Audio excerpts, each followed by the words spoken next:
the name of Jesus. May you continue to give him the know-how, Father, in the name of Jesus, Father, that he may be able, Father, to lead, continue to lead and give directives. Father, we, Father, bring the leadership of the police force into your hands. Father, the chief, the deputy chief, Father, the ranking officers, Lord, the rank and file of the Commonwealth of Dominica Police Force, Father, into your hands. We ask, Father, for your continued protection. Indeed, Father, you have protected us, Father. In your word you said, Father, that blessed are the peacemakers, Father. And indeed, Lord, we see ourselves, Father, as being blessed men and women. Father, in the name of Jesus, we bring these proceedings into your hands. We invite your holy presence. Father, may you guide, may you provide, Father, in the name of Jesus, the wisdom that is needed in the name of Jesus. Father, this nation, we bring it to your hands. May you continue to prosper us. May you continue to guide and keep us. Continue, Father, in the name of Jesus, to have us, Lord, be a peaceful and tranquil nation.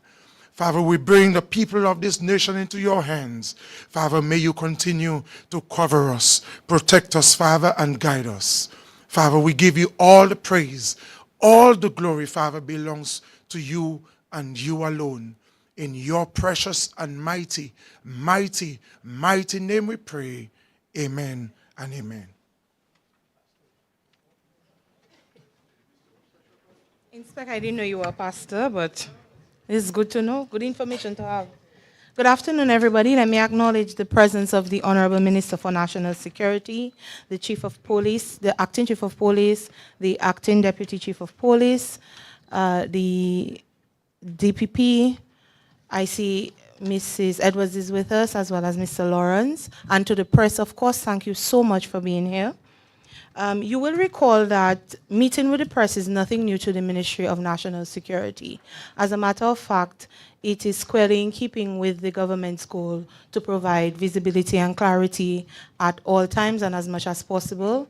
And it is also in keeping with the goal that the minister himself has declared many years now about, making sure that we meet with opening remarks, and then we'll take it from there.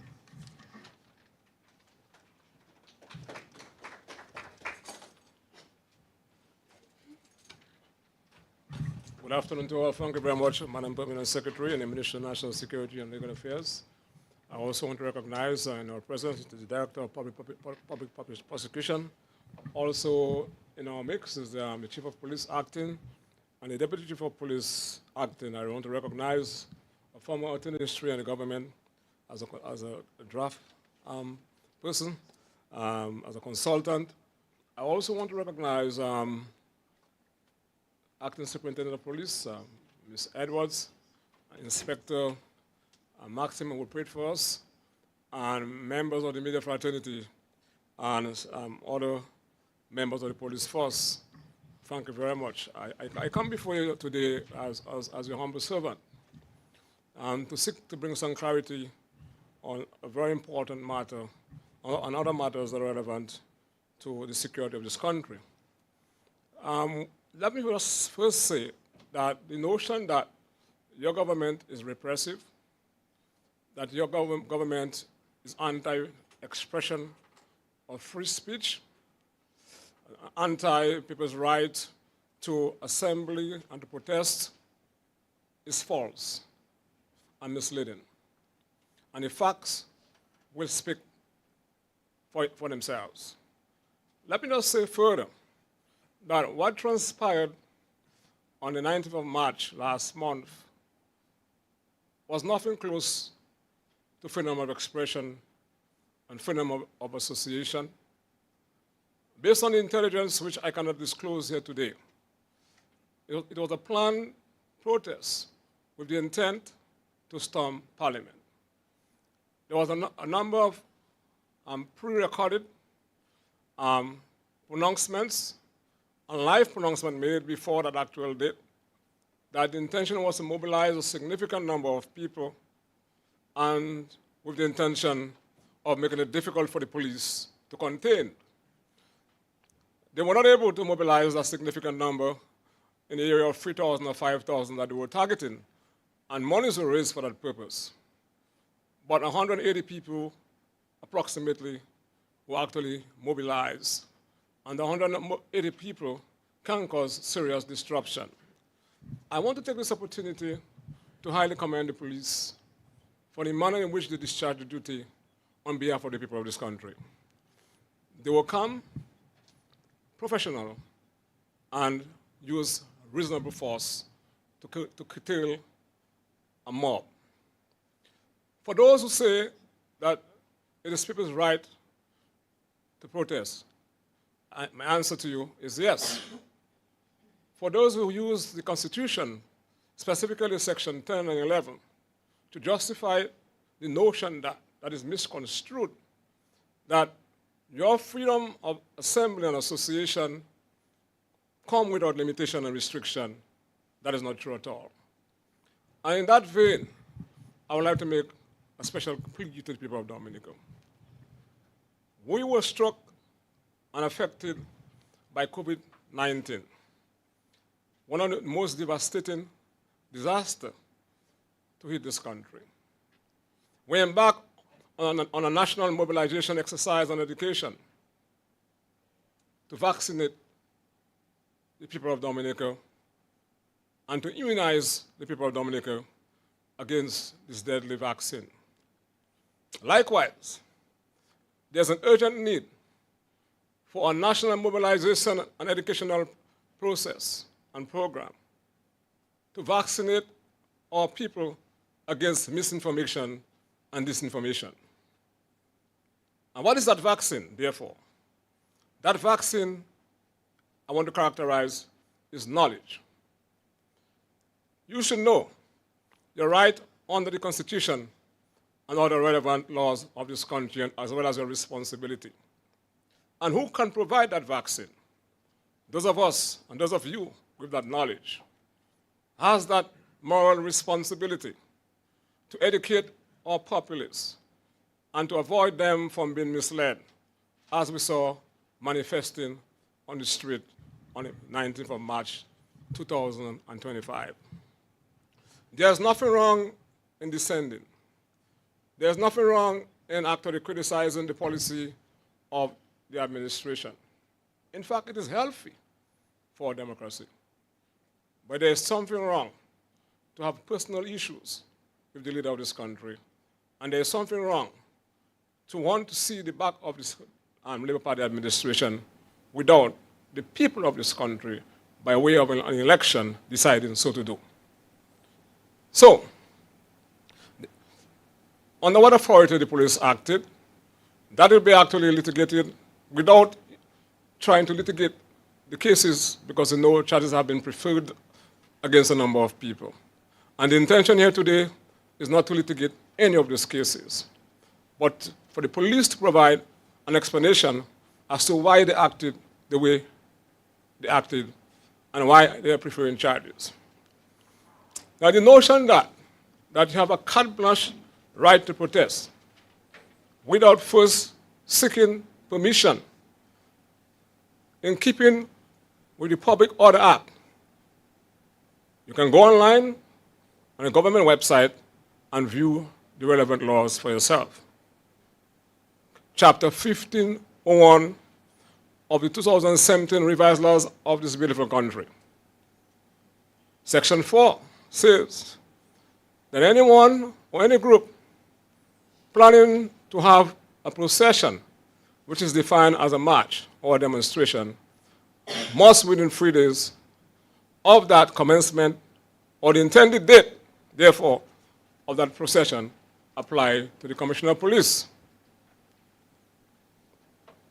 On that case, or in that case, that was not done. Based on advice given to me by the then acting chief of police, he called a number of the organizers, some of whom have been charged, others who were not charged because they did not make themselves present. Two of the people he called was Attorney at Law, Mr. Joshua Francis, and Mr. Loftus Durant. None of them were present at that gathering. The others he spoke to were adamant that they're going to proceed with that march without the required permission. Now, let me go back to some historical facts. We all can recall that date, February 7th, it was the 7th, 2017. An application was made to the Chief of Police to launch or to host a protest action / meeting on Kennedy Avenue within the vicinity of the financial center. Incidentally, that day was a Tuesday when Cabinet was in session. We all knew and heard of what had been pronounced. Based on the intelligence received by the police, the Commissioner of Police did not approve of such a request for the hosting of that event. The law, therefore, requires the Commissioner of Police to refer it to the minister, whoever the minister is. The Commissioner of Police referred that matter to the minister, who happened to have been at the time, yours truly standing before you here today, recommending disapproval of such an application. I met with the Prime Minister. We both sat in the cabinet room, notwithstanding what the chief said, and we set aside the recommendation of the Commissioner of Police. And we said, and I responded to the Chief of Police in writing, so disagreeing with his recommendation and asking for this procession to have proceeded. We all learned the lesson thereafter. We all saw what manifested on the street on that night. Subsequent to that, a number of applications were made for similar activities. Permission was sought, permission was granted. I want to also say further that notwithstanding the fact that the Public Order Act requires of anyone, any individual, you're not belonging to the police force, the fire brigade, or school, you have to apply for permission to have such processions. Every Wednesday, you can recall, there were processions under the rubric of marches. But if you're walking on the street en masse, with music, with placards, shouting, "Skirt must go," that is a procession. That is prohibited under our current laws. We had 179 such marches. The police never used any force to disperse, although they could have done so by law. That does not demonstrate or speak to a police force that is trigger happy, or speak to a police force that is repressive. It speaks to a police force that is tolerant, and on a number of occasions, even the own supporters of the Labour Party have sent me messages saying that blacks by never know yourself. But we understand what it is to run a country. We understand what it is for people to vent. But it does not mean to say, because you had protest action and it was peaceful, that it is illegal. That it is illegal. And we knew what transpired on a number of occasions during those Wednesday marches, where police officers were challenged, where barriers were actually attempted to be thrown down. Did the police use tear gas? The police did not do that. I want to take this opportunity on behalf of this government and people of this country to commend the police of Dominica for the tolerance and containment. That kind of behavior would not have been tolerated anywhere else in the Caribbean. Having said that, the Public Order Act in Dominica is less stringent and less far-reaching from most of the other countries within the sub-region. For a matter of fact, all the countries within the sub-region have Public Order Acts. and they are more stringent than Dominica. I want to take this opportunity to make a reference, because we have a significant presence of Dominicans living in Antigua, to the Public Order Act that is in effect in Antigua. I think it's chapter 357, I think, of the Antigua and Barbuda laws. To have a meeting, we must apply to the Commissioner of Police within 2 days. And 2 days. 2 days. And then, if you are non-national, in order to speak in a meeting in Antigua, you must get permission from the minister who is responsible for public order or national security. To have a microphone used in Antigua after 11, you must get permission so to do. In a while, I'm going to call on the permanent secretary, who is also an attorney at law, to read some of the relevant section insofar as the Antigua Public Order Act is concerned. Under Section 10 of the said Act, Public Order Act of Antigua and Barbuda, to have a match, you must apply to the Chief of Police within 3 days of that match. And there are certain obligations placed on the organizers and the leaders of those activities are held responsible and have an obligation to disperse and to be dealt with under the spirit of the law. And if you are aggrieved, if you were to apply to the Commissioner of Police in Antigua and permission is not given to you, you have 7 days to appeal to the minister, who can aggrieve the Chief of Police or set aside what the Chief of Police has recommended. And if you think I'm not talking the truth, I'm going to ask the Permanent Secretary in the Ministry of National Security and Legal Affairs, who is also a lawyer, to read some of the sections, starting from Section 2, and we may want to stop at the Section 11.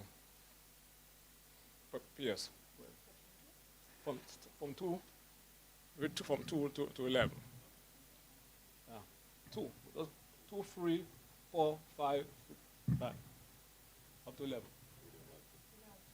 Yeah. Well, 3, sorry, 3, from 3. Yeah, 3. Not part 2. 3 under part 2.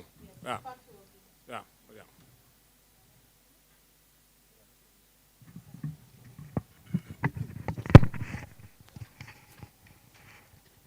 Meetings, general provisions.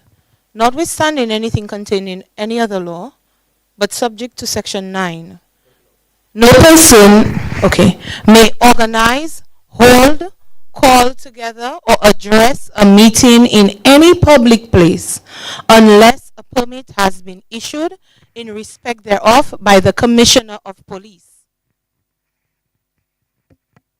Any person who desires to organize, hold, or call together a meeting in a public place shall, at least 2 days before the day on which it is proposed to hold such meeting, apply to the Commissioner of Police for a permit.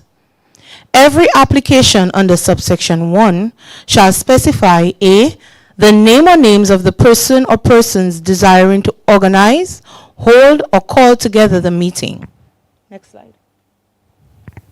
B. the place at which the meeting is to be held, and the approximate time at which it is to begin, and the name of every speaker who is to address the meeting, and whether such person is a citizen of Antigua and Barbuda or a non-citizen.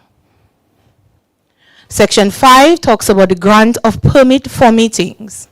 And that section says, Section 5.1, the Commissioner of Police, on an application made to him under subsection 1 of Section 4, having regard to the preservation of public order and the interests of public safety, shall grant or refuse the application. 5.2 says that where an application is granted under this section, the Commissioner of Police shall issue to the applicant a permit for the desired meeting, specifying therein the times between which the meeting may be held, and such other terms as the Commissioner of Police may consider necessary for the preservation of public order or in the interest of public safety. Section 6 talks about permits required for non-citizens to address meetings. Notwithstanding that a permit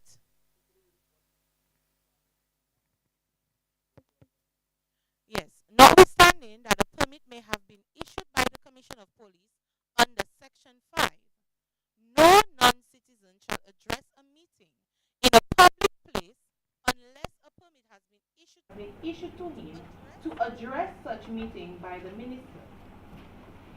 Any non-citizen who desires to address a meeting in a public place shall at least 2 days before the day on which it is proposed to make such address apply to the minister for a permit, and every application shall state the subject or subjects on which such non-citizen proposes to speak.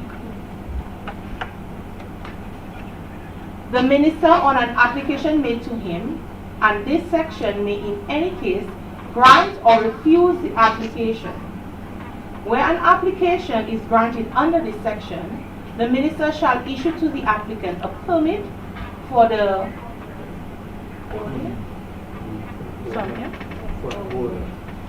holder. For the holder thereof to speak at such meeting, specifying therein the subject or subjects on which the holder thereof shall speak, and such other terms as the minister may consider necessary for the preservation of public order. All right. That's with 10 now. You want to go to it now? Yeah, that's with 10. So part 3 speaks about marches and processions. And section 10 talks about the permit required for public marches. Notwithstanding anything contained in any other law, no person may organize, lead, or take part in any public march unless a permit has been issued in respect thereof by the Commissioner of Police. Right. Let's look at 11 and let's stop there. Yeah. Section 11 speaks there. Yeah. Yeah. Section 11, application for permits for marches. 11.1 says that any person who desires to organize any public march shall at least 3 days before the day on which such public march is to take place apply to the Commissioner of Police for a permit. Section 2 reads that every application under subsection 1 shall contain particulars of A, the name or names of the person or persons desiring to organize the public march to which the application relates. B says that the purpose or purposes of the march. C, the point of departure, route and point of termination of the march. D, the hours between which the march will take place. And E, an estimate of the number of persons who are expected to take part in the march. Okay, so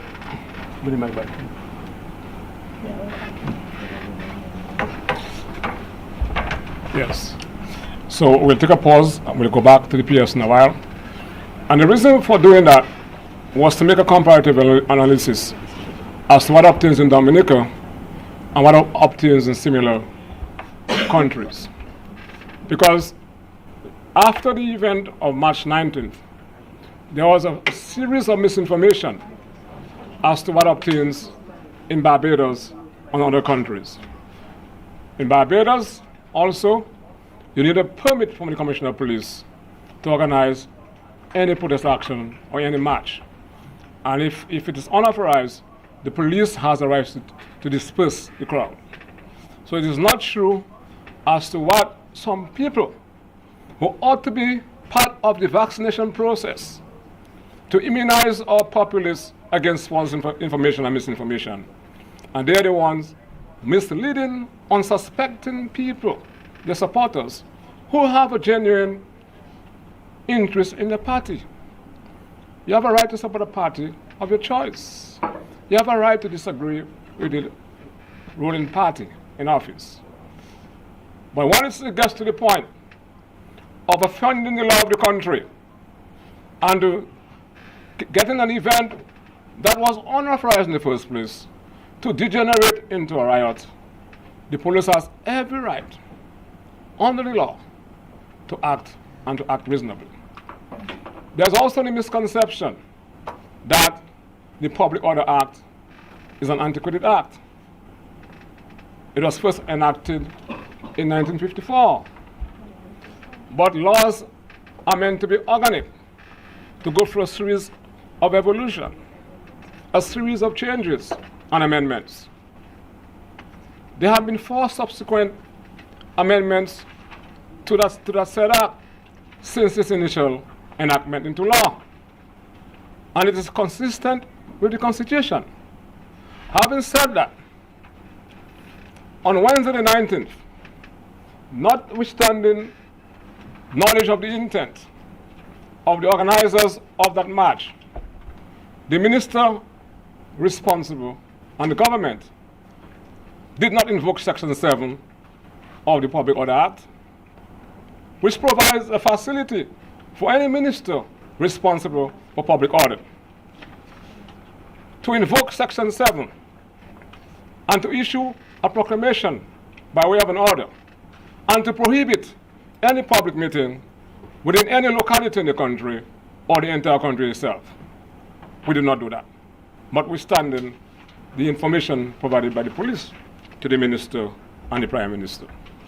But going back to history, as a social scientist myself, I like to conduct content analysis of historical and secondary facts. And I'm not trying to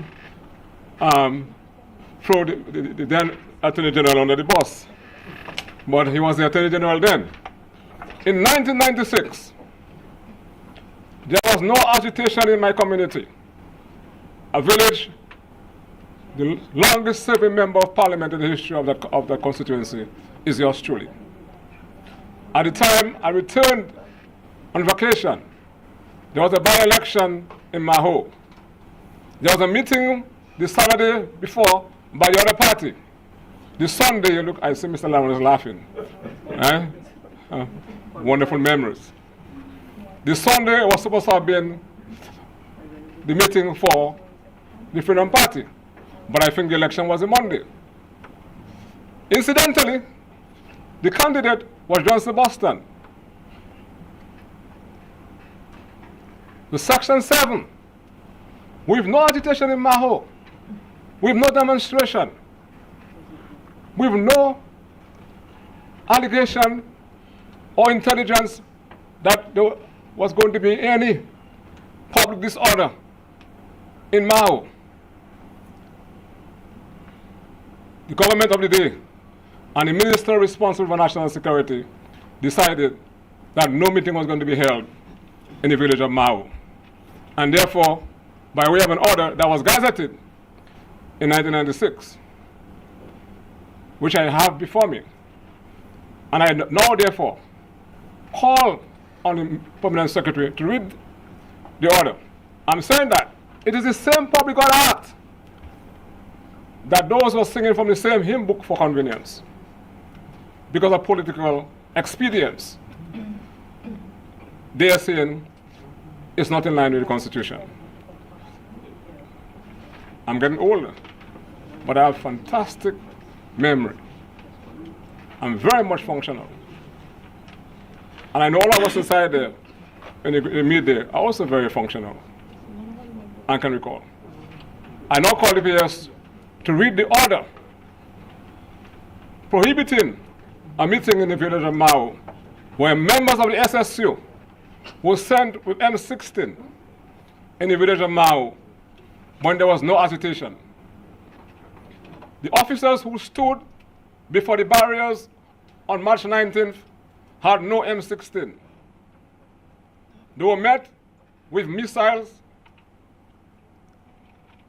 Vehicles were packed with missiles. They were attacked and they were fought with. There was nothing like that in Mao. All the party wanted to do, the Freedom Party, was to have had, during a by-election, an election. P.S. I call on you therefore to read this order for us, please? For those who have memory lapses. Thank you. You want to come there? I can read it.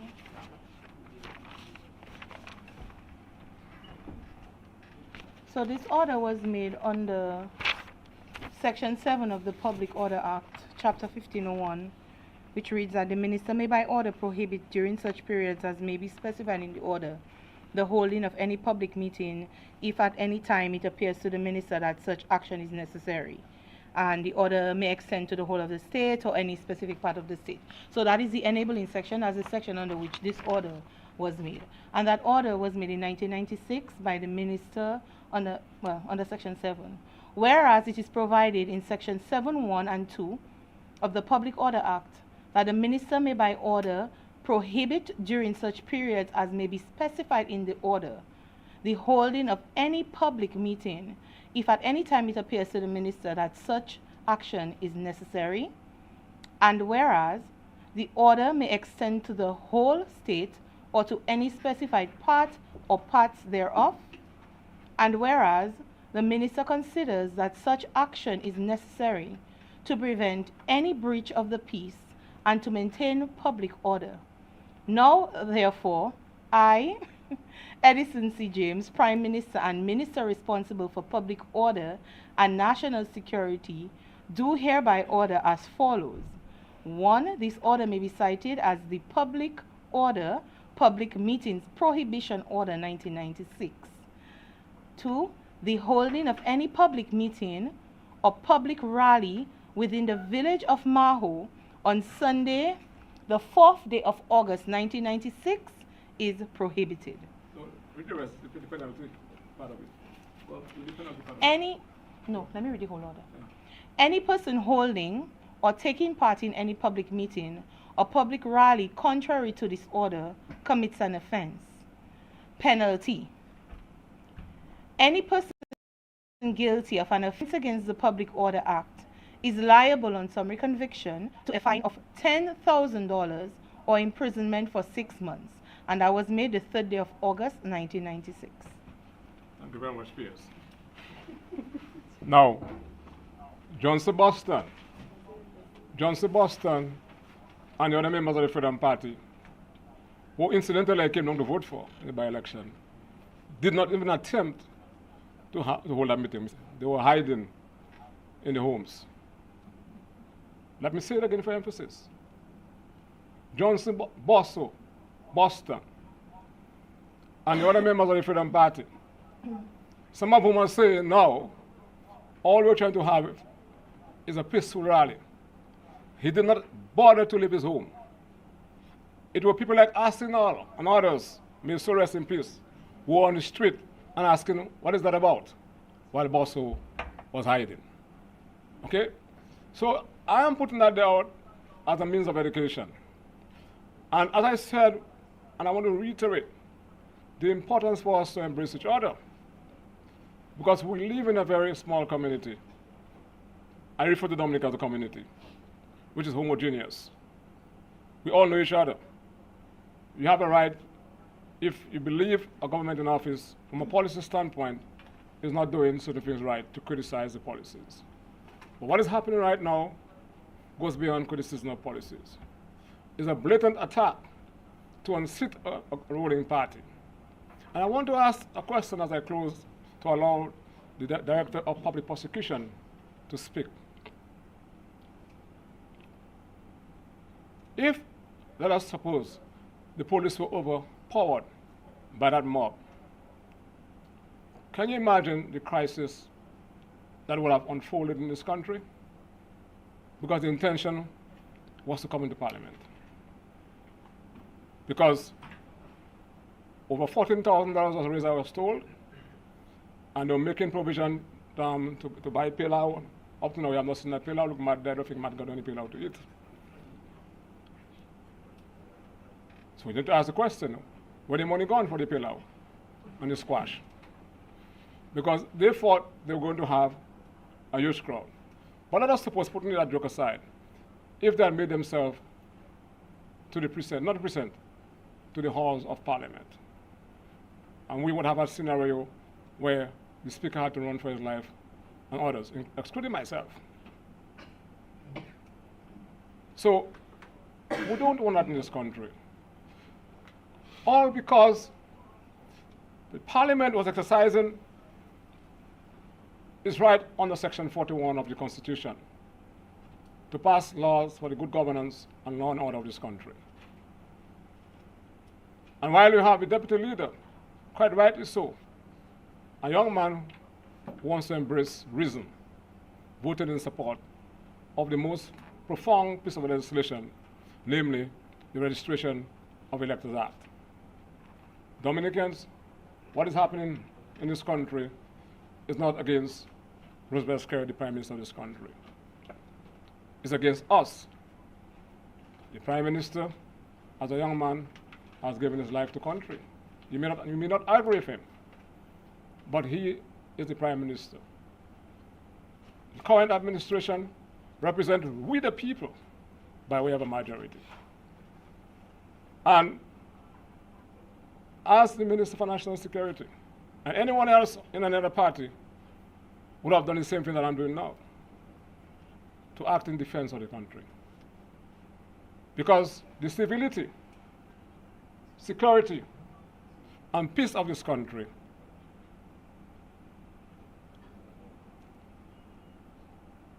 depends, my dear friends, on the rule of law. It is premised on, they are premised, on the rule of law. So as I close, let me say again, we have a right to speak our minds. We have our right to protest. But if that comes with it, responsibility. And the only way we can mitigate against making future mistakes of that magnitude is to take the vaccine, inoculate ourselves against that evil spirit of misinformation and disinformation that has been spread by people who have one agenda. Some of them who believe that the ideas and the views are the only ones, and everything else are in fact subordinated to those ideas. Dominica has emerged over the years. We are supposed to be, you are brighter people. We are supposed to be more rational. And we cannot allow 180 people to continually or continuously, to be more appropriate, taking on their own and to stone when they want and to fight the police when they want. This has to stop. I thank you very much. I now call the PS to introduce the Director of Public Prosecution, who would actually speak to some of the more fundamental matters insofar as these matters are concerned.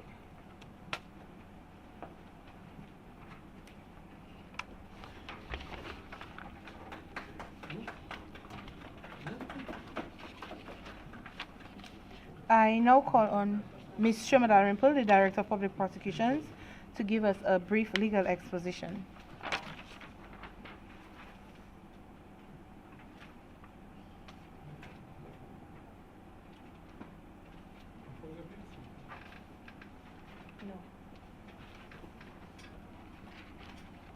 Good afternoon all and members of the public.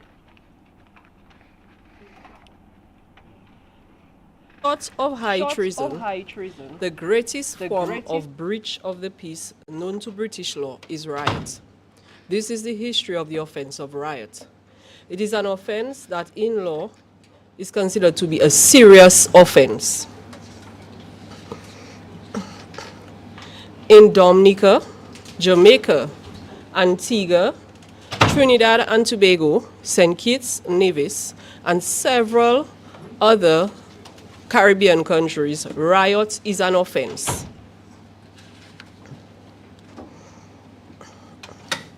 On the 19th day of March 2025, investigations into riotous conduct by the Commonwealth of Dominica Police Force started. I first wish to draw your attention to that, contrary to various social media posts and opinion of members of the public, there is some form of illegality and police oppression by the Commonwealth of Dominica Police Force is not accurate. The law of the Commonwealth of Dominica, as it stands, makes provisions for individuals who engage in riotous behavior to be charged, and upon conviction to be sentenced up to 5 years imprisonment. Again, as I emphasize, this is why the offense is considered a serious offense. It is an indictable offense. Now, our sentence is somewhat lenient as compared to the British. Yes, as of present, in Great Britain, this is considered an offense also, riot. But in Great Britain, the sentence is 10 years imprisonment, and you can also be fined or both. So you could be fined and confined. The law also makes unlawful assemblies an offense. These offenses are found in the Riot Act, Chapter 1002 of the Commonwealth of Dominica. The Commonwealth of Dominica Police Force is charged with enforcing the law. Upon the individuals being charged, prosecution by the Office of the Director of Public Prosecution ensues. Various individuals have also been commenting and saying that it was a peaceful protest and it is the constitutional rights of individuals to assembly. Undoubtedly, Section 11 of the Constitution makes provision for freedom of assembly and association. However, the right is not absolute. With citizens' rights comes citizens' responsibilities. And the Constitution recognizes this and has placed limitations in respect of these rights. Section 11, subsection 2 of the Constitution says as follows: nothing contained in or done under the authority of any law shall be held to be inconsistent with or in contravention of this section to the extent that the law in question makes provision for A, that it is reasonably required in the interest of defense, public safety, public order, public morality, or public health. It is my opinion that the case right now falls within that particular subsection of the law. That it is reasonably required for the purpose of protecting the rights or freedoms of other persons. That it imposes restrictions upon public officers that are reasonably required for the proper performance of their functions, and except so far that provision or, as the case may be, the thing done under the authority thereof is shown to be reasonably justifiable in a democratic society.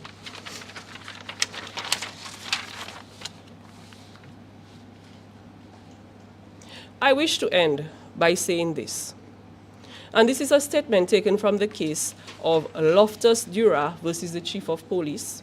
It's a June 2024 ruling. It's recent, and also it's a ruling emanating from the Commonwealth of Dominica. And thirdly, it dealt with the issue of riot and public order and the Public Order Act. And at paragraph 86 of this ruling, it is stated, sometimes decisions may have to be made under extreme pressure, and other times they may remain very difficult, notwithstanding time for analysis, and there may be a high level of risk that they turn out to be wrong. The question is always not whether, with hindsight, the decision was wrong, but whether in all the circumstances it was reasonable.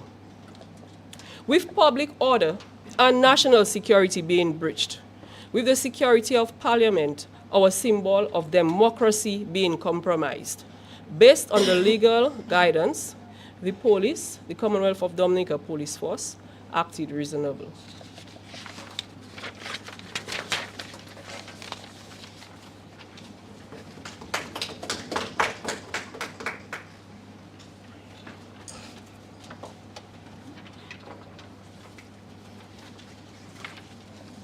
Thank you, Madam DPP. We'll now have a short presentation by the police. I will call the Acting Chief of Police, Mr. Lincoln Corbett, and the Acting Deputy Chief of Police, Mr. Geoffrey James, to do us the honors.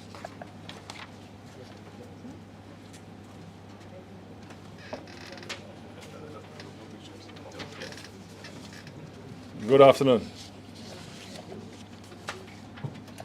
The Honorable Reuben Blackmore, Minister for Legal Affairs and National Security, the Director of Public Prosecution, or PS, Ms. Commodore, the Deputy Chief of Police, Acting, Mr. James, other officers, gazetted officers, Mr. Anthony Laron, former AG of Dominica, the press. Good afternoon all.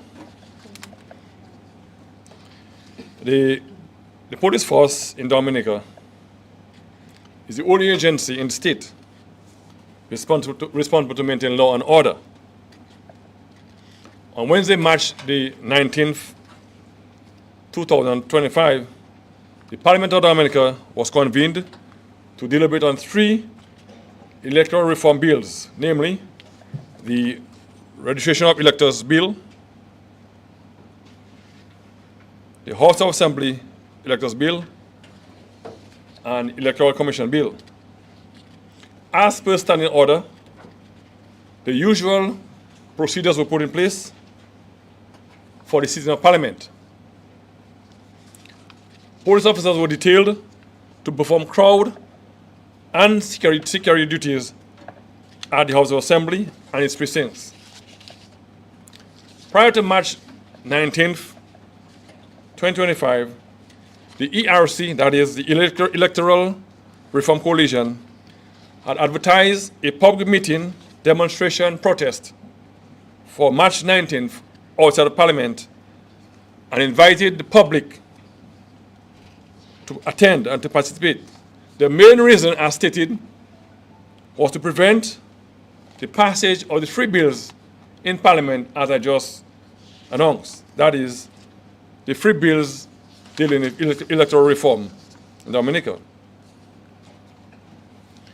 The Commander for Dominica Police Force had not received any requests from the ARC or any other group to host the proposed event. In an effort to ensure that law was complied with, the main organizers were contacted and warned against the hosting of the protest demonstration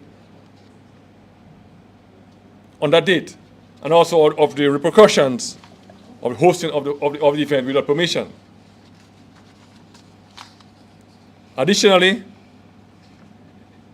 on the evening of March 18th, 2025, the Chief of Police then, acting, issued a public statement informing the general public that no permission was granted or sought as required by law to host a protest or a demonstration.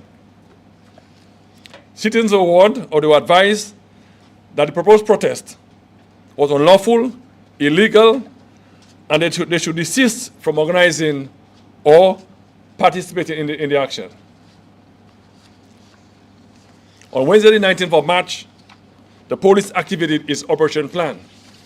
That is, a plan to secure Parliament and its precincts to ensure that the business of Parliament would have been conducted undisturbed. A number of actions were taken to ensure that the business of Parliament was uninterrupted. That including placement of barriers in strategic areas and policing those barriers with police officers. Barriers were placed on High Street in the vicinity of Dowasco and also on Victoria Street in the vicinity of Fortin Hotel and the Newtown playing field. Parliament commenced at 10 a.m. on that date. Sometime later, people began gathering on High Street and on Victoria Street. High Street in the vicinity of Dowasco and on High Street in the vicinity of the Fortin Hotel. They remained in the area for a while, and we observed that those persons who were gathered on High Street, most of them moved towards the area of Victoria Street. We surmise that this was done because the barriers closest to Fortune Hotel, were lower, shorter, and more vulnerable. We took action to ensure that we reinforced the barriers to prevent a breach of the barriers. That is, we reinforced the officers, the police officers. The leaders of the protesters, of the people who were in attendance, held a meeting. And after the meeting, the people who gathered became agitated. They pulled onto the barriers and breached the barrier first time. The police officers, using just their hands, no batons, nothing, were able to regain control and reestablish the cordon, the barrier. We also placed a second cordon closest to Fortune Hotel, sort of reinforcing the first cordon. The protesters remained in the area, and within half an hour to 45 minutes, they again riled up again and started pulling onto the barrier. This time, they were successful in breaching the barrier. They removed the barriers, and just after that was done, stones and bottles and other missiles began being hurled at the police.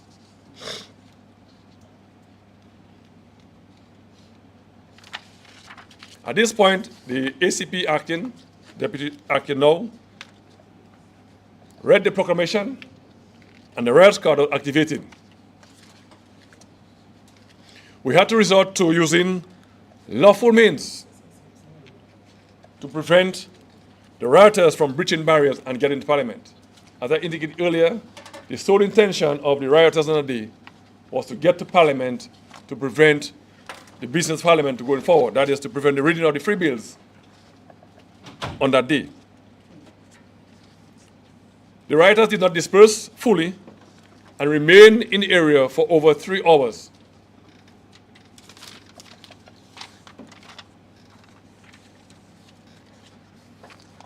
The proceedings of Parliament continued and ended at 3 p.m. and the streets were unblocked, cleared at about 5 p.m.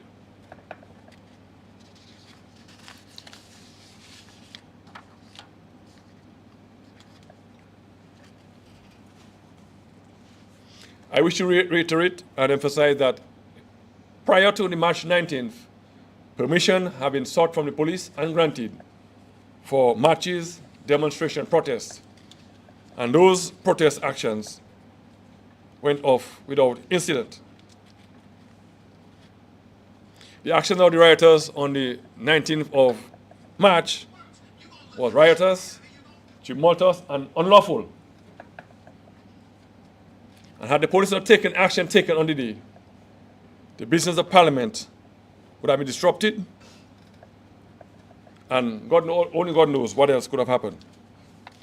Investigation into the matter, that is the riot of March 19, continues. At this stage, I will invite the Deputy Chief of Police Acting, Geoffrey James, to give you more insight on actual operations on the police on the 19th of March. Thank you.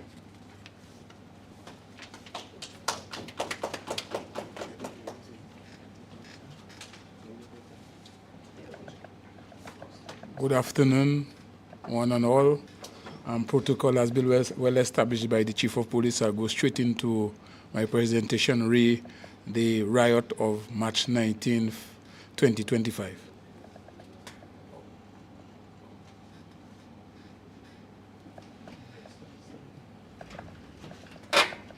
Now, to my slide, as you see, March 19th, 2025 riot.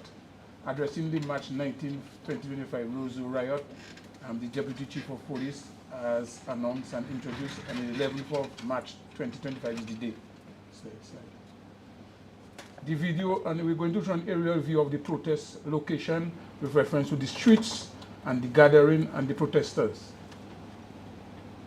Short video showing this location.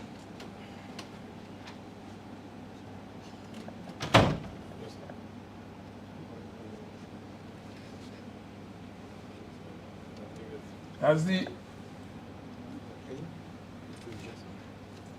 area, and that is earlier when the protesters were gathering. They're coming from all directions.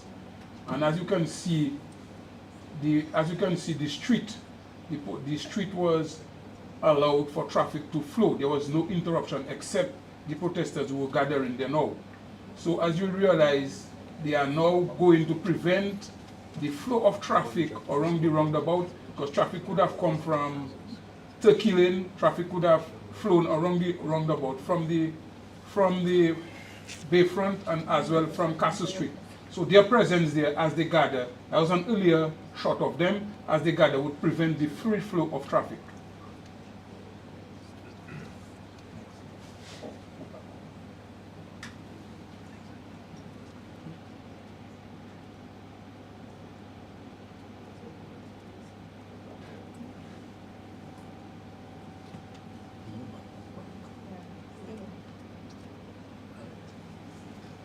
All right, let me give you a brief summary of the March 1919 riot. The location, as I said, was on the roundabout around Victoria Street, and it spills on to Dame Virginia Charles Boulevard. The duration was from 10 a.m. to about 6 p.m. And as we speak to, the scale was about 180 persons or rioters or protesters involved. Not too many people, but 180, as a speaker alluded to, can cause a lot of issues.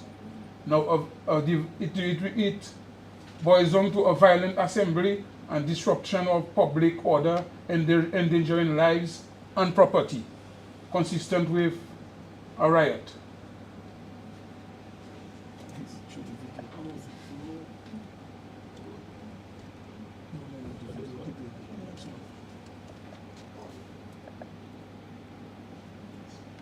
That's a short video clipping of the breaching of the police barriers, and that is the second breaching. That cannot be peaceful.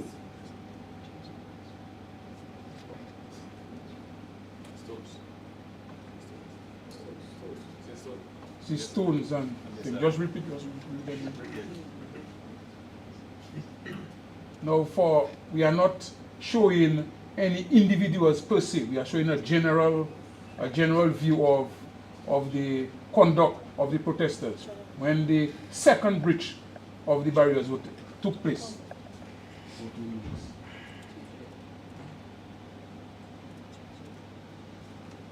Now, police maintaining order, as you see, the police officers are there quietly, nothing is happening, and that gives the impression of a peaceful riot. But as we said earlier, it was an unlawful gathering because they had not sought permission from the chief of police. So under the Public Order Act, the assembly itself was illegal, was not lawful.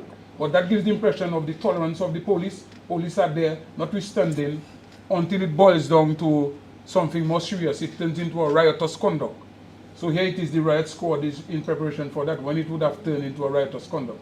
But the police is there peaceful, as you say, and very tolerant. Here is the crowd being gathered in the same general area as I said. And the police again is there, trying to maintain order and peace with the rioters. But as I said earlier, later on you will see where it turns into a full-fledged rioters, where the police have to take action.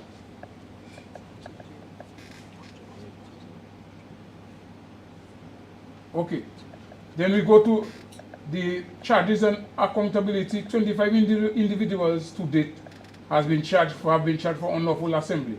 The charges include unlawful assembly under the Riot Act 1002 of 2017, assault on police officers, throwing missiles, and others.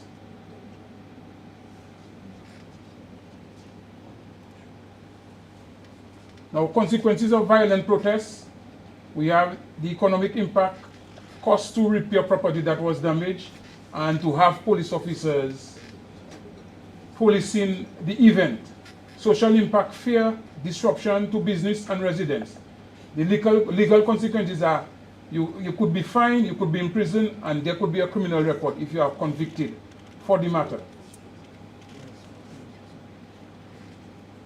I just want to say on the public, we are committed to justice. We uphold the right to peaceful protest. Violence will never be tolerated. all suspects will face due process under the law. So we still call for cooperation of the public, notwithstanding that we have to arrest people and bring them before the court. The report could be anonymous via hotline 1-800-TIPS-8477-266-5153 or 266-5164 or 266-5165. And in ending, unity ensures peace and order. That is the end of my presentation with reference to the riotous conduct on the 19th of March 2015. And I just want to reiterate that no permission was sought, 2025, no permission was sought by the chief of police, by the organizers. The organizers were members of the electoral coalition, the other person supporters, and the upper echelon and supporters of the United Workers' Party.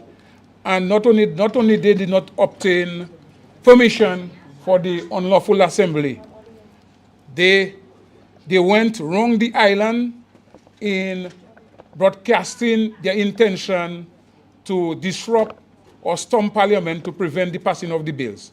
So obviously the police had to put structure in place to maintain peace and security. So again, the permission was not sought or given by the chief of police. So the assembly was unlawful on the day in question. Thank you very much.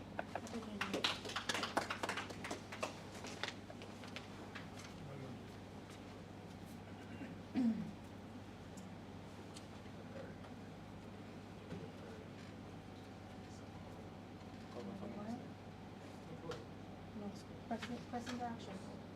Press interaction. Okay, that's what I was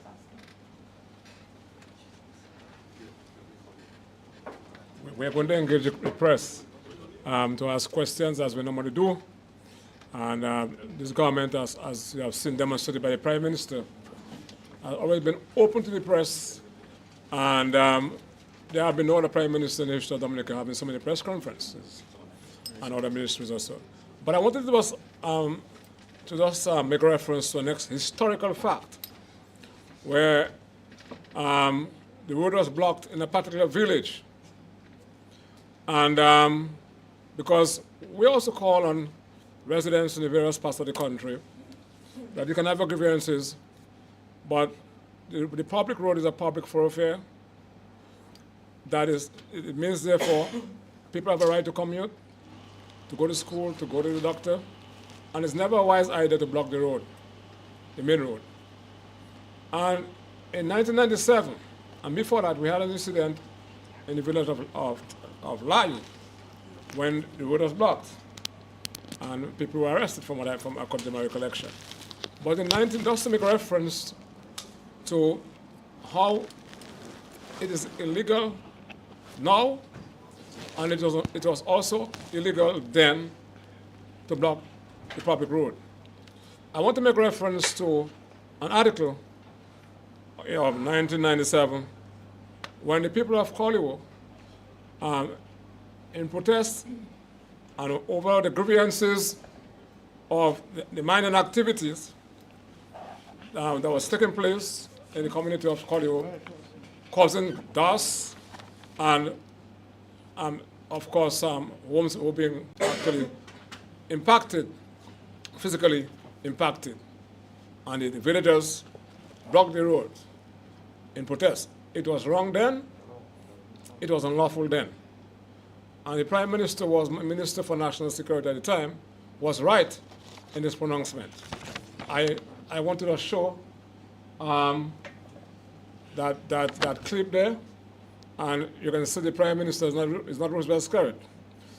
In 1997, he had no plans, just like myself, of being involved in politics. The Prime Minister then was a distinguished Dominican, Mr. Edison James. And the Attorney General is now sitting there. If I'm doctoring anything, you can see you're doctoring something. I'm not sure if you want to read, PS, I don't know. Some of the, yes, from those responsible. Can you PS? Yes? No. Do you have a next mic? Don't you go? I don't think you can take it down. Oh, well, it's big enough, you can read it. Those responsible for the roadblockers to be prosecuted, I think that was the title. Yeah, yes. Those responsible for the roadblock in Colio have set a bad example for their very own children. Don't laugh. Very own children, the wrong lesson about discipline and must and will be held accountable. So said Prime Minister Edison James delivering an address at last week's graduation ceremony of the 22nd Police Recruit Course at the Police Training School at Montrose. The Prime Minister said he was looking forward to early recommendations on the situation and early prosecution of those responsible for the roadblock. He described this as an activity that was costly, short-sighted and unwise, and one which involved a violation of the law. This sort of demonstration intended to cripple the country in the hope of making cheap political points we cannot afford, the Prime Minister remarked. He warned that in any such future situation, strict and decisive action would be taken.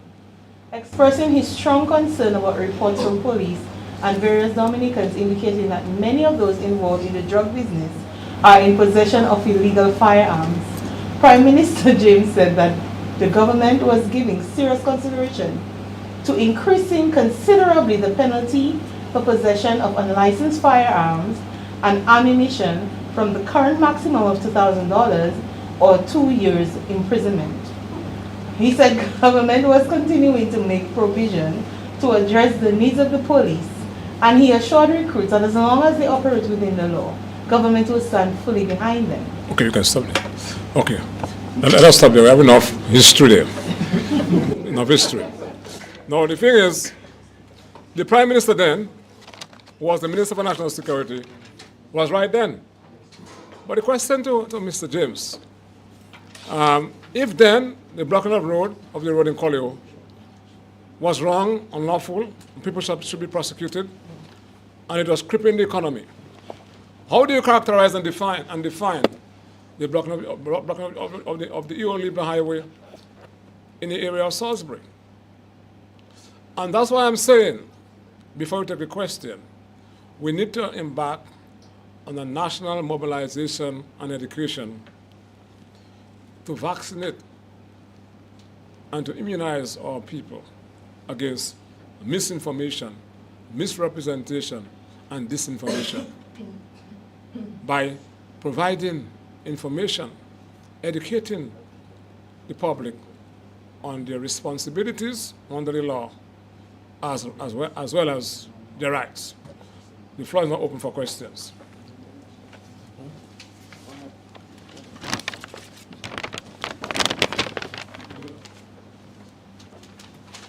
Yeah. Good afternoon, head table.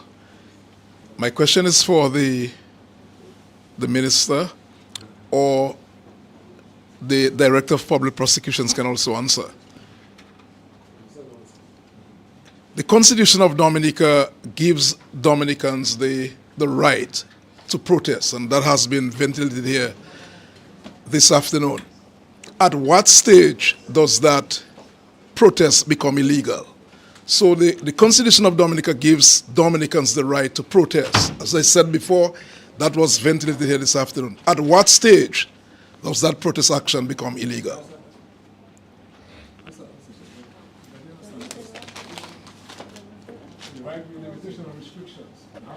Can you answer?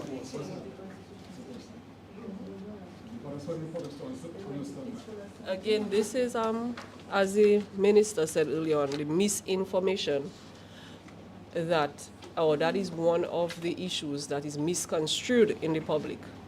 There is nothing in the Constitution that speaks to the right to protest. Section 11 speaks to the protection of freedom of assembly and association. This is where the issue of having the public meetings, which the Public Order Act speaks to.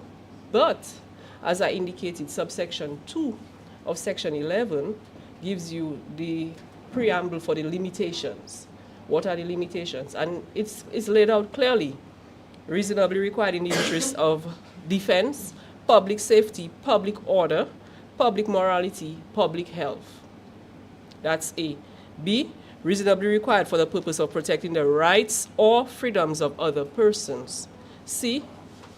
that imposes restrictions upon public officers that are reasonably required for the proper performance of their functions. So the statement being made about the right to protest. We have a Bill of Rights. Yes, it gives individuals, citizens in a country, certain rights. But protest, the right to protest is not in the Constitution. What if you get that right from the police? If you get the right, can't you? You cannot get it's not a right. You can get permission. Right from the police? Permission. You can be authorized by the police to hold a meeting. Just a meeting? A meeting, a walk. We went through the legislation, yes, under the Public Order Act. It can be authorized by the police. Demonstrations can be authorized by the police, but it's not a right that is in our Constitution, the right to protest. We do not have that. And that is a term that is circulating in the public domain about the right to protest. We have the right of freedom of expression. We have the right of freedom of assembly and association. Protection of freedom of expression is at Section 10 of the Constitution. And the Constitution is online. It's also at the Princery Department. So I would urge members of the public to educate yourself on what your rights are.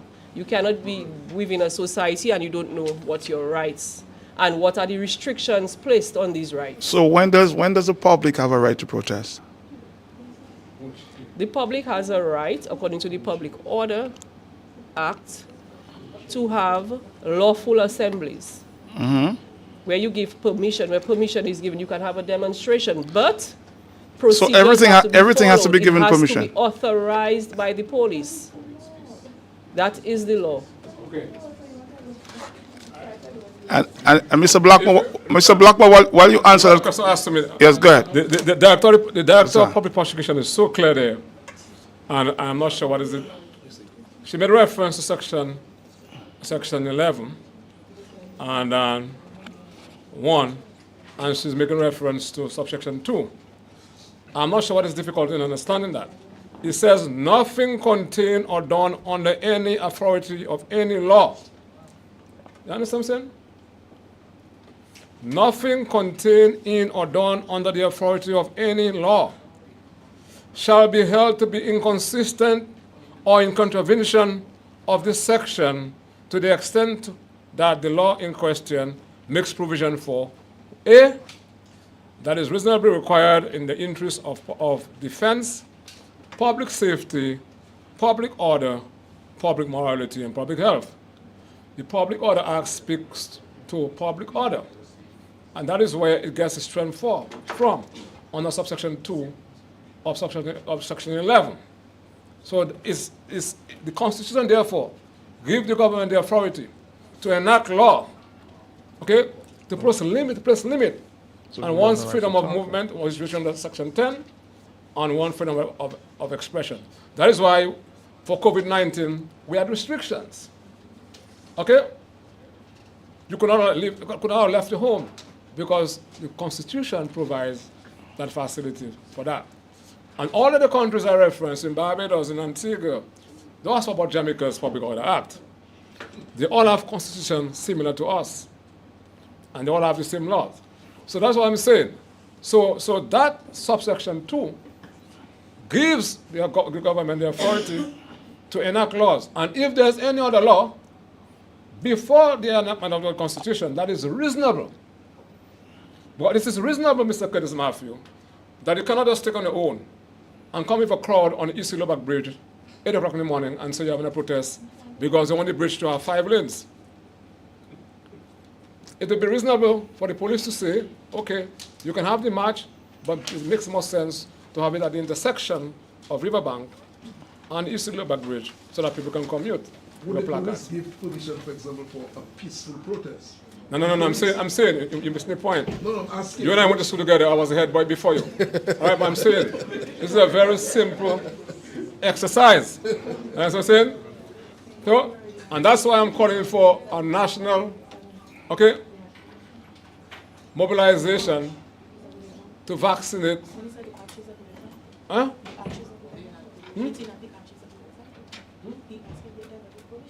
Yeah. But again, you heard that permission was not sought. The chief said so. The Commissioner of Police said so before. I said so on numerous occasions. I'm getting the most blows now in Dominica. But I'm cool. You understand? I'm cool. You understand? For speaking the truth, for standing for country. Mr. Blackmore. Okay? So there's no carte blanche right to protest. The right to protest means that you have to seek permission. For peaceful protest. Even if to have a demonstration, to have the law say procession. Okay? Procession.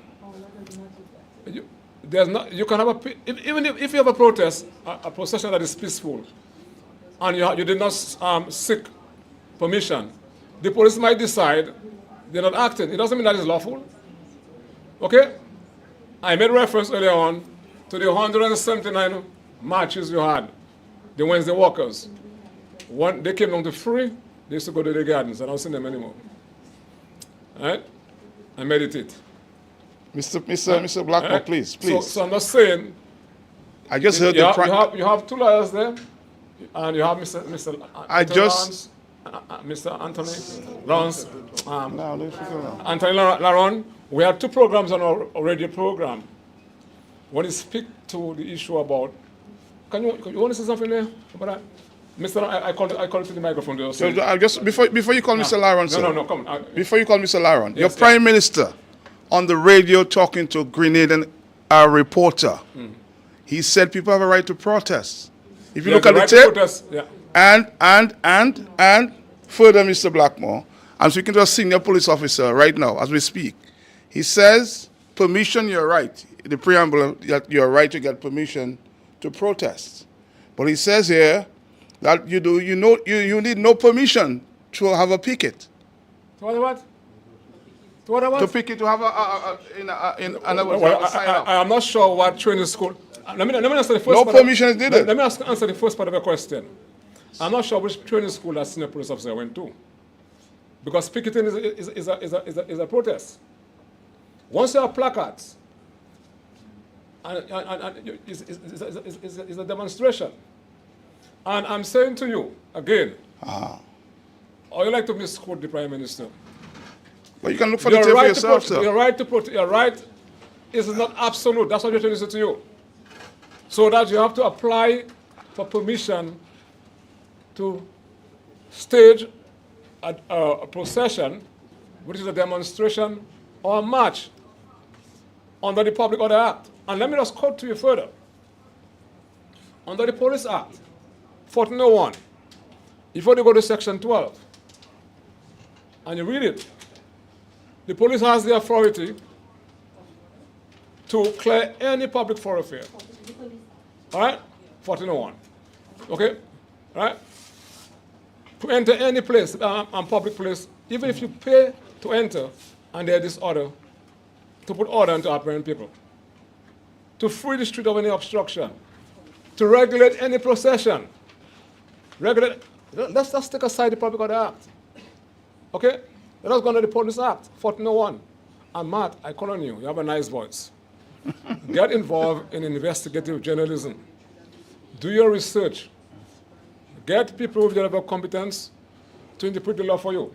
Any lawyer who tells you that you do not need to get permission from the police to stage a protest, a demonstration, or whatever march is giving you ram good advice. You must ask, therefore, your good friend Jean-Charles Francis why he did not show up. I can answer the question. I can answer the question. I can answer the question. Okay? Because somebody called him and told him do not go. All right. He called the person, go back and tell the person, boy, that's the best advice you have given to me in my entire life. All right? So I'm not going to call the person's name. All right? So I'm not saying to you, you are not hurting the Prime Minister or the country. You are hurting the country when you know something is not right and you're not providing the knowledge. I'm saying to you, I listened to the entire interview of the Prime Minister. He did make reference to the qualifying facts. He did qualify what he said. And that is why I'm saying to you, Matt, out of the function in post of yesterday, you called me after 2, I answered. And after, all hell broke loose. That is why your rating will go down. Your rating goes up when the Prime Minister calls. Because the type of people you have calling, you understand, your program, they're not going to help the country. They're going to decimate the Workers' Party because in them is resident hate, and we're not going to get anywhere. And they're not interested in learning. You get my point? What we're trying to do here, as you notice, is to put all the facts out there. But if the DPP, the chief prosecutor in the island, is speaking to you, and you and Curtis Murphy, my good friend, still has not understood, I think that we're in serious problem. Mr. Blackmore, what we basically... If the spreaders of the information... What we say, Mr. Blackmore, the people have a right to protest. Still have difficulty in understanding simple laws. Yes. Although I explain as to what obtains in other countries, try to go to Antigua and do a demonstration without permission. But I just tell you, I speak to somebody from Antigua that says they're right to picket, like put placards up. Anyway, well, go there. You must go there next week and go and pick it. Let's go there. And go and speak in the public. Let's go there. You're my partner. Next question. Sir, I want to speak to the issue, and I want Mr. Jeffrey James to speak to that, because a lot of people around the world have been talking to me about the press freedom, and they saw an attack on the press during that demonstration. Mr. Jeffrey James, sir, acting commissioner, congratulations. Deputy, sir, what was the reason for this attack on the press? I will seek to clarify this issue about attack on the press. Okay. The police, on the 19th of March, cordoned off an area to operate. Okay. As I mentioned before, we had barriers on High Street. We had barriers on Victoria Street by the playing field, and also by Fortune Hotel. If you look at the video properly, you will see where the reporter from MO News sneaked in after the barriers were displaced. You can see where she sneaked in, and I've looked at it many, many times. She was simply being asked to remove herself from the area where she was operating. Additionally, if you listen to the video by the reporter from MO News, she was making a lot of comments. A lot of comments that were inciting the crowd and inciting people. I listened to it. You may make reference, you may want to mention that Curtis and Kewana and Riceman were there. But they were asked to move, and they moved with no hesitation. They walked away. And they were well within their work environment. DBS Radio was within the cordon, but Curtis and Kewana, they walked away. And the police can determine who remains within their operating area and who goes out. We decide who stays in our area. That's how it is. But it's not a question of attacking the press. At all. I hope that really clarified the issue of what happened on the day. But if the reporter had simply walked out when she was asked, and she was asked by many officers, not only the DCP, ACP, to move from our area, and she refused.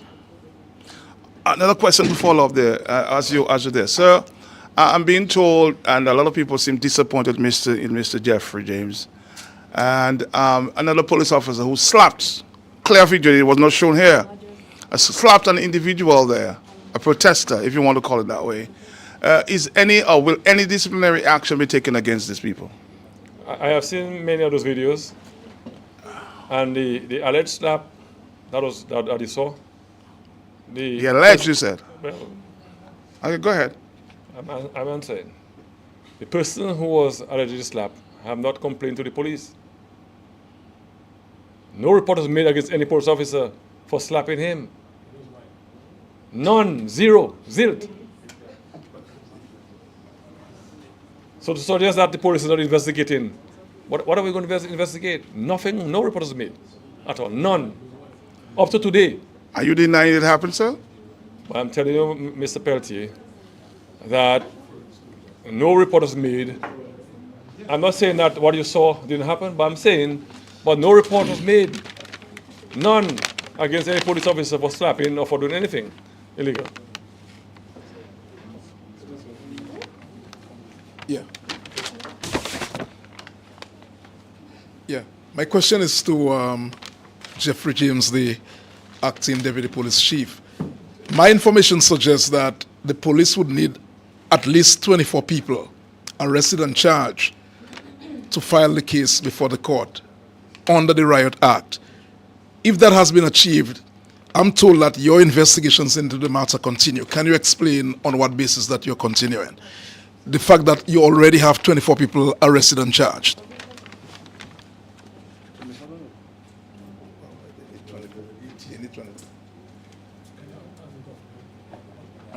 Some 25 individuals have been charged under the Riot Act. We have 2 investigators. Each complaint must have at least 12 persons or more. In other words, to constitute a charge, you must have 12 persons or more on the complaint. So we have had 25 persons charged. That doesn't mean to say we are limited to 12, 13, 14, 15, 16, 17, 20, 30, 40 people. As many can be charged under the Riot Act, 12 or more. So investigation continues with reference to this matter. Okay. Okay. If I mean, we have a discussion there. And under Section 12, under Section 6, sorry, of the Riot Act, that speaks to 12 or more persons, or people, sorry, the word is person, one-on-one person, people. So more than 12 people, 12 or more, the proclamation has been read, and you remain an hour thereafter. You run and you come back, you get a tear gas, you get a rubber bullet, you still came back. You're still on the PA system. You're still dancing the checo. Yeah? You're there. You're still telling people the bills have been passed, but we're still going to continue. The police have to still after 6 to clear the area. And the order was read, the proclamation was read as is required under Section 5 of the Riot Act. You can review online 1002, okay, of the Dominica laws, which was revised in 2017. You can read it. And in the process, after the proclamation had been read under Section 5, and 12 or more people remain, after you have been asked to disperse, to go to your lawful place or your home or your work, wherever, and you remain, and you're still agitating, the police has a right and mandated by law to arrest everyone who was present at that scene. And in attempting to arrest or apprehend people, and if the people are attacking the police by throwing stones, which is a missile, and the police use reasonable force, and somebody gets injured, the police cannot be charged, cannot be held liable under law. The police is protected and insulated under Section 6 of the Riot Act.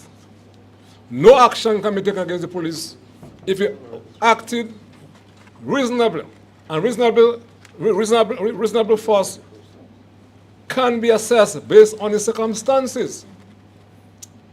Because if you file a live wrong at the police, and the police respond in live wrong, okay?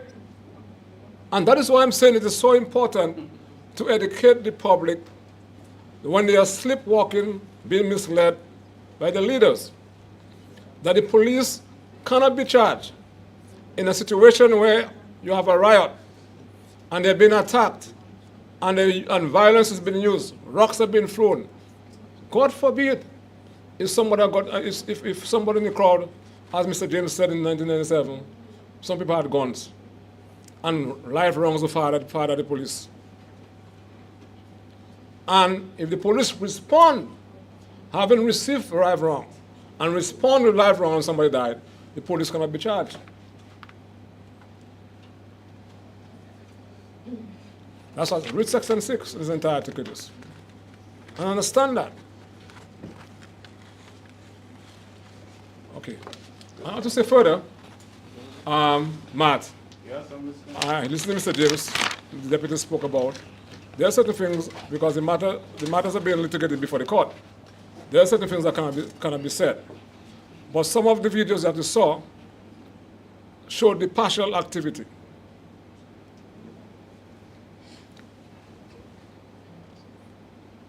But praise God, your government, under the leadership of the Prime Minister, we have been able to invest and to properly monitor events from all angles, live too.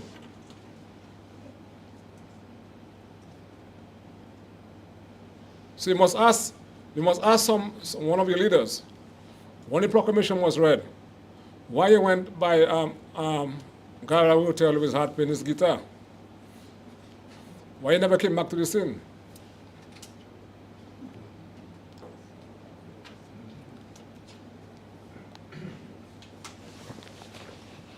Ask a question. I don't call a name. Today on the carnival, I choose not to call that name. But his voice was pre-recorded being played on the scene. Why the marshals and them stayed on the scene with the PA system, live and challenging the police. But one leader, I don't call the name, that's because one leader went at the entrance of Gallery Hotel, in front of a hotel, and played his guitar with one chord.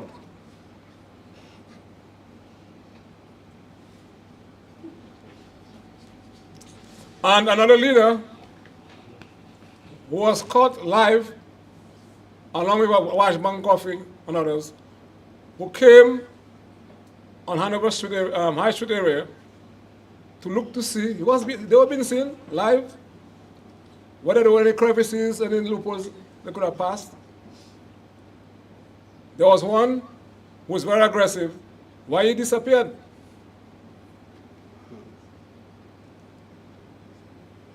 Why Loftus Jura had a convenient flu on that day?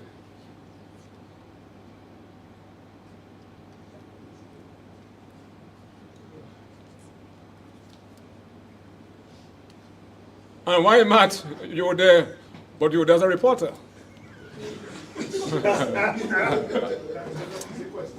Okay? You had your phone, I didn't see any stone. You were not taking, you were just a reporter, you were there doing your work. You understand? So if the police are persecuting people, why they have not picked you up? Yeah, besides them saying. Right?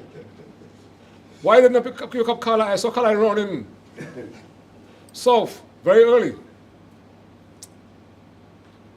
You see if you shoot that, you don't cover in that, you run away with his bag. And he says, Secret, don't go there, Secret. And Secret called him back and said, boy, you are my only good friend. That's the best advice you have given me in my life.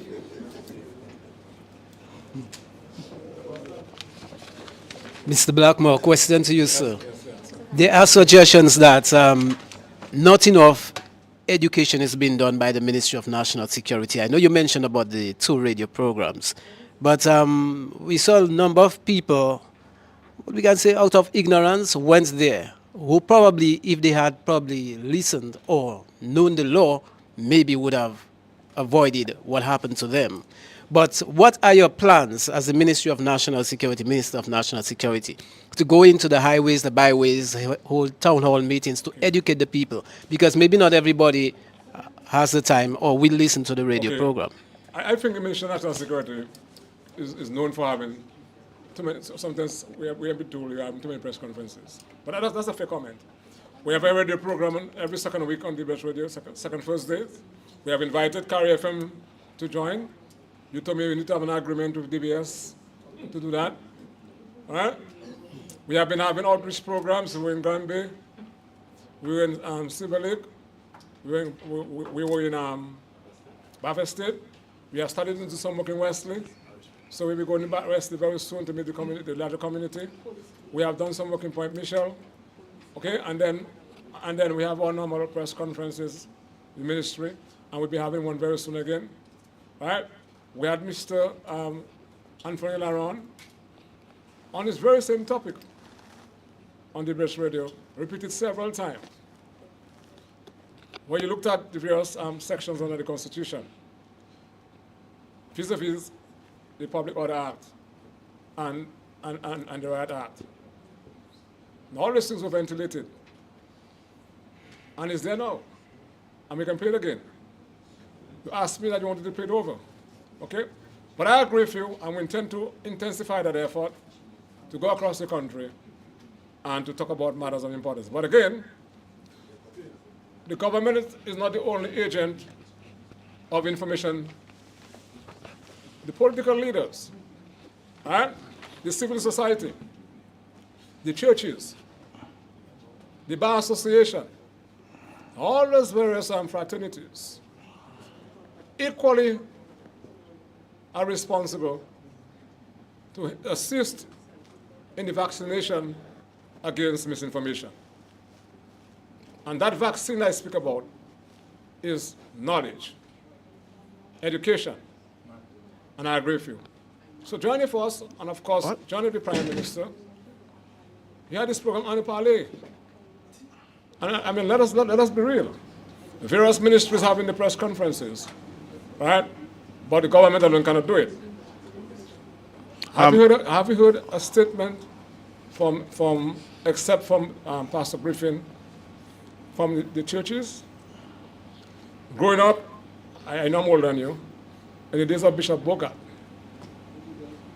a statement would have been made, because the churches have to be guided by the spirit of discernment, and to come out and to denounce and to condemn violence, irrespective as to which party that's in the office, irrespective as to whether you vex that the Prime Minister is in office for too long. You represent your symbol of Christ.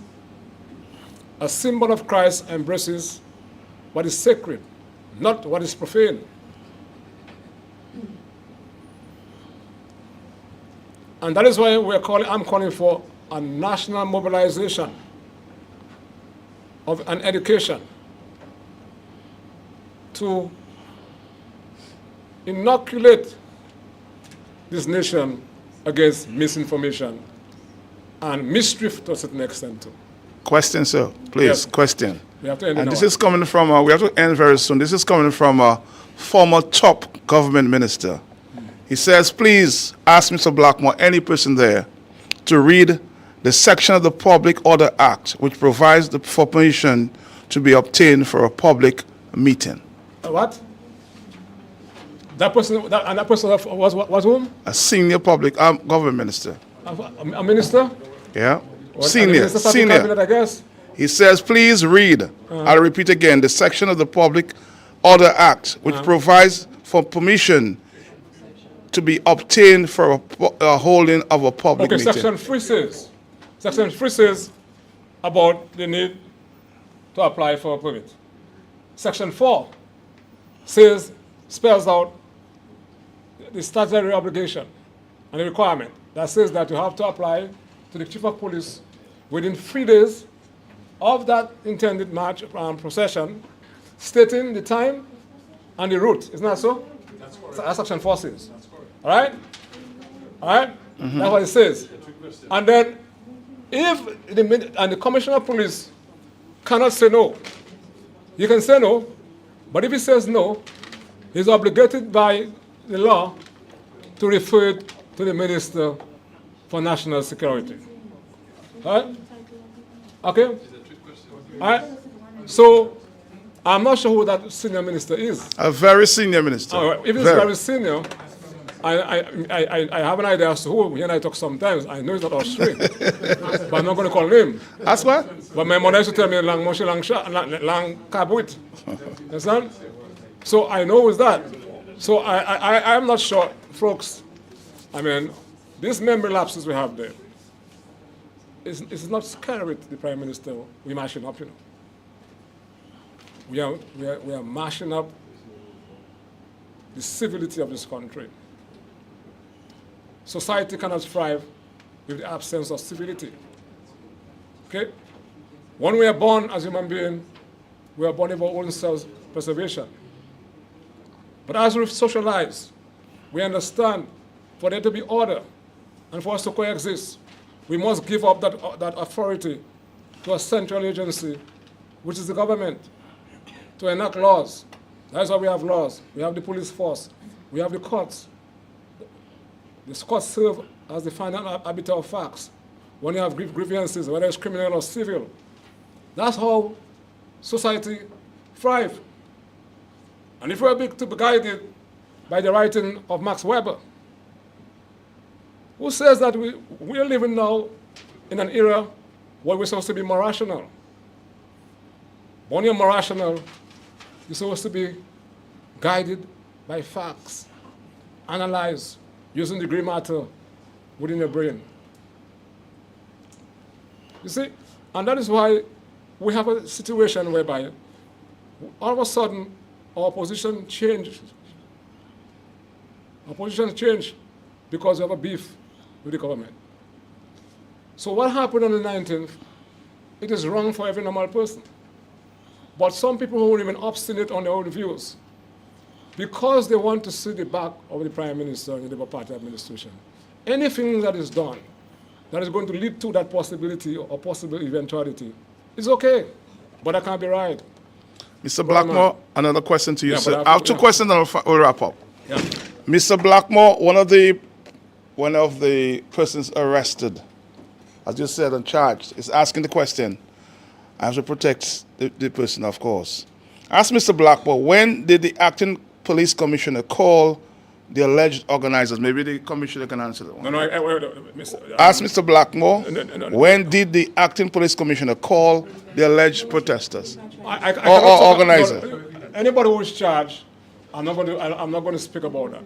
Mm-hmm. I can say to you that the acting commissioner of police was obligated, you must reach 1401, mm-hmm. Section 4 of 1401. All right? Now, when? All right, you must read it.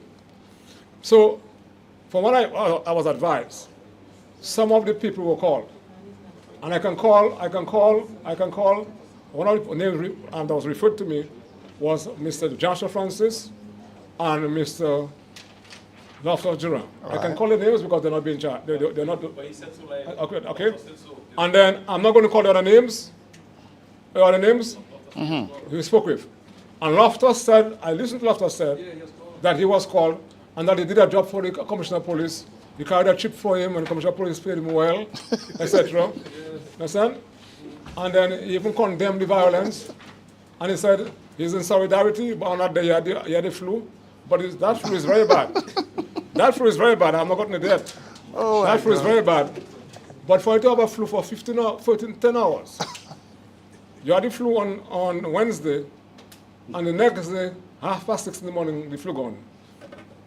He's well vaccinated. Separate from what I'm asking you now. Yeah. There's an allegation going around at your port officers. You know, I'm talking about airport officers. Seem to be doing some selective or random searches on persons that maybe not supportive of your government. As a matter of fact, we got two reports, and they called the airline, and the airline denied everything. They said they were searched, and there was no reason to be searched, and they said the airline was responsible for random searches. So I'm saying, is there something going on that we're not aware with? But what is the relevance of that question? No, I'm just saying. What's the nexus between what we're talking about now? I'm just saying, I said separately. You know. Well, that's separate. Is there something going on? No, I cannot comment on port security. For matter of fact, let me give an example. My son came down once, and his name came up for a random check, and he was searched. What is that? It's a normal practice to go overseas, irrespective as to who you are. They search you. So why is that an issue you've been searching Dominica? But I cannot comment on that. Because the officers saying that's the airline responsibility, and the airline is saying that's not true. I cannot comment on that. Okay, I think the security... The port officers is saying that's the airline responsibility, and it's not true. But if I'm saying... I can play the voice of the person who called the airline. To you, I am not going to attempt to answer a question that I have no level of competence to comment on. What I can say to you, it is normal practice to have random searches at airports, in Dominica, as to wherever you go to. You understand what I'm saying? So I'm not sure why you're asking that question, but everything happening in Dominica is being directed by the Prime Minister. So right now, it's Blackmore, or the hot and Blackmore, or making a mistake, eh? Mr. Blackmore, you don't. Making a big mistake. I have the voice of the passenger, you know. You understand? Right? So I'm just saying that let us stop doing that, man. The borders of the country has to be secured. So I have no part in who being searched at the airport, neither the Prime Minister. I know that's what you're going to get to. All right? My advice to you, when you're traveling, make sure you don't have crabs with you. Crabs? Yeah. I don't need crabs. No, okay, fine. Bats. Okay, I think we have to wrap it up. Yeah. That's it? Any other question? Thank you very much. Thank you very much. Okay, the fact is, I think it was a very spirited, respectful, you'll appreciate press conference. Thank you very much. The ministry will be having a press conference soon where we look at actually highlighting some of our departments. Listen next week Thursday to DBS Radio from 8 o'clock to 9:30 for another program. If you want 8 p.m. Sorry, if you want Matt, you can link up with DBS Radio, and we can pay you. Yeah, no question. Can call, yeah. All right. So this administration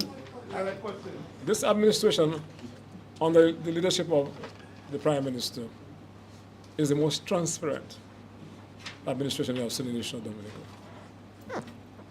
I cannot recall any Prime Minister being more available to the public. At his home, at his office, he goes overseas, press conferences, and right now, Martin and Vex goes to another pool party. Understand? Right? I think it's a good thing that the Prime Minister is barbecuing chicken for the people of Dominica. Okay? All the Vex are not there. My message to my phone and tell me if I support that. Right then? And people drinking, there was no alcohol from what I was advised. People, the young ladies over there were sipping the virgin pina colada. Nice thing. And I'll make a big issue of that. It demonstrates this is the Prime Minister who is open to the people. Isn't that so? Open to the people and serving the people. Have a nice day. Thank you very much. Election soon? Election soon? Huh?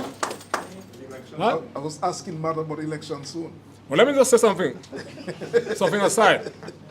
My advice to the Dominican is to get involved in the confirmation process and to go en masse to get them confirmed, because the writings are on the wall. And despite what some are saying, that after the confirmation process would be over, a new list will emerge. And people who did not, people whose name are already on the voters list, who did not show up to confirm the names, will be deleted from the list. So there shall be a new list. So you have no requirement in law to be a resident of Dominica in a particular address for 3 months to confirm your name on your list. You have a right, once the name appears on your list, to confirm your name on your list.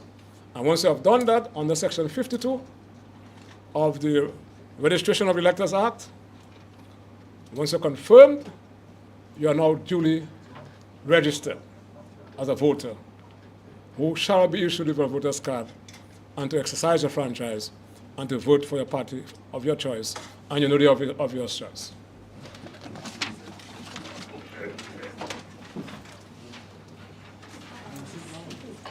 Can you tell us, sir? Huh? Can you tell us? Before they go and say which was on the press, you ask a question. I cannot tell you what's in the Prime Minister's head. The Constitution is the Constitution. The only person with a level of competence to decide when election can be called in this country is the Prime Minister. Okay? That's why some of you guys vexed. The bills have been passed. So the bills were ascending into law on the 21st of March.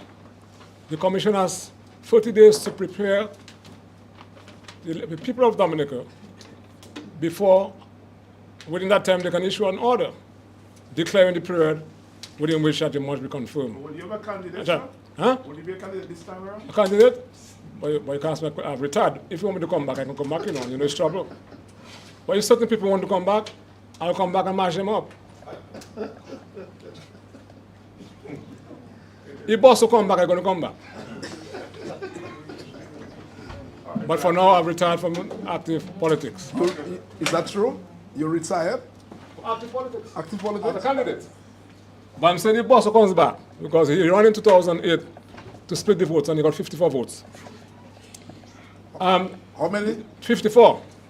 And the area, the polling district, where his mother and sister was voting, they got 0.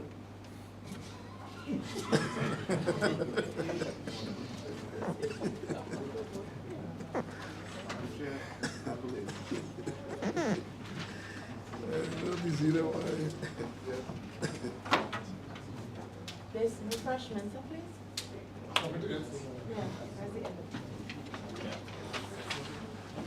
Thank you, everybody, for coming. Thank you, officer, for your assistance. Officer Robinson.